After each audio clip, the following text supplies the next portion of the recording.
It was under your leadership that when you disagreed with people in Marikana, you killed them. Because you never believed in peaceful resolution of differences. When people had problems in Relela, you killed them. When people had problems in Mututlung demanding water, you killed them. When Tatane protested against this state, you killed him. When there were differences not so long ago in this parliament, you applied violence against the leadership of the EFF. Mr. President, you taught our people that everything else must be resolved through violence.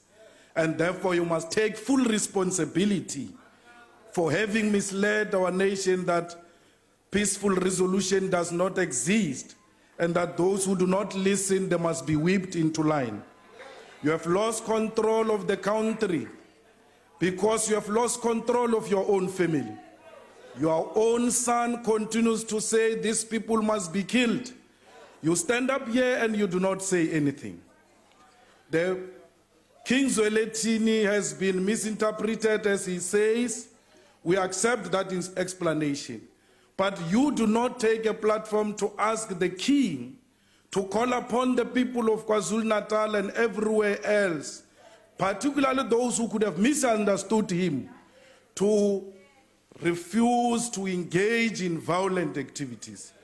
I must never be misinterpreted to be saying the king is responsible for that.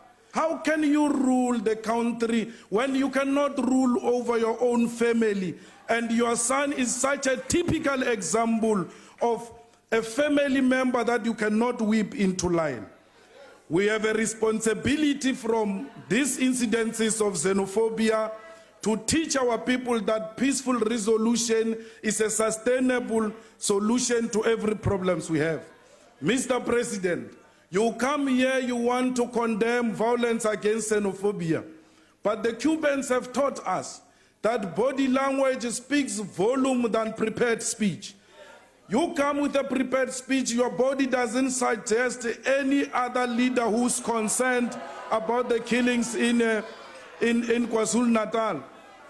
But when you were defending the spending in Nkandla, your body language was very strong than when you were condemning the violent activities in Nkandla. Fellow South Africans, we need each other.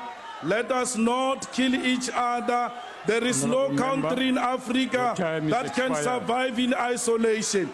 Not even the USA can survive in isolation. We need each other, South Africans.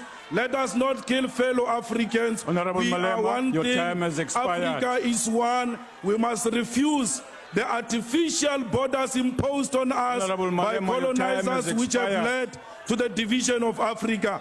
Africa, we are one.